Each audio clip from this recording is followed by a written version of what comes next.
Hi friends, welcome to Adi's creation. நம்ம இன்னைக்கு பார்க்க போற வீடியோ சின்ன பிள்ளைங்களுக்கு சளி தோஷம் இருமல் இருந்தா அதை எப்படி சளியை குணமாக்கணும்ங்கறத பார்க்க போறோம்।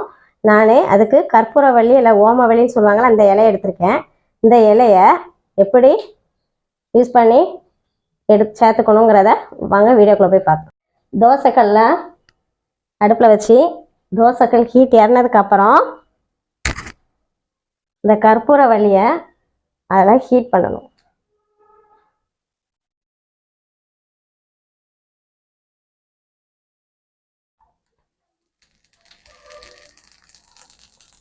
மீடியம் ஃப்ளேமில் வச்சு அதை ஹீட் பண்ணுவோம்।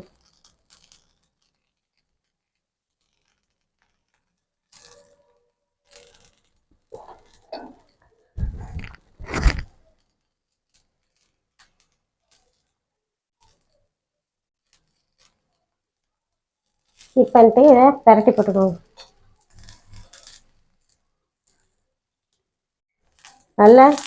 நல்லா பரட்டி ஹீட் பண்ணதுக்கப்புறம் இதை ஆற வச்சு சாறு எடுத்து பிடிச்சா சளி எப்பேற்பட்ட சளினாலும் இறங்கிரும்। குழந்தைங்களுக்கு இது மிகவும் கொடுத்துக்கலாம்।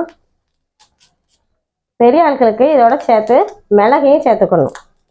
சின்ன பிள்ளைங்களுக்கு இந்த கற்பூரவள்ளியை மட்டும் சேர்க்கணும்। பெரிய ஆட்களுக்கு இது கூட மிளகையும் சேர்த்து சாறு எடுத்து பிடிச்சிங்கன்னா சளி குணமாகும்। ஒரு பவுல் எடுத்துக்கோங்க। நம்ம ஹீட் பண்ணி வச்சுருந்த கற்பூரவள்ளியை இலையை இந்த மாதிரி ஆறினதுக்கப்புறம் எடுத்து பிடிஞ்சிங்கன்னா சாறு வரும்।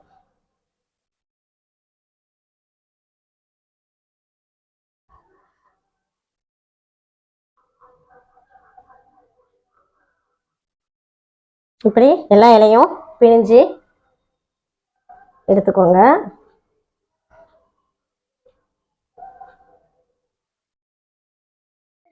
பிழிஞ்சு சாறு எடுத்தாச்சு। இந்த சாறை சங்கு ஊற்றி சின்ன பிள்ளைங்களுக்கு 3 வயசு பிள்ளைங்க 5 வயசு பிள்ளைங்களுக்கு ஒரு சங்கு கொடுத்தாலே போதும்। நல்ல சளி தொண்டையில் இருக்கிற சளியெலாம் அறுத்துட்டு வெளியில் வந்துடும்। இதை தொடர்ந்து ஒரு 2 நாளைக்கு கொடுத்தா சளிங்கிற தொந்தரவுல இருந்து விடுதலை ஆயிரும்। நீங்கள் இந்த மாதிரி செஞ்சு பிள்ளைங்களுக்கு கொடுத்தாலே போதும்। இந்த வீடியோ உங்களுக்கு பிடிச்சிருந்துச்சுன்னா சப்ஸ்கிரைப் பண்ணுங்கள், பெல் பட்டன் ப்ரெஸ் பண்ணுங்கள்।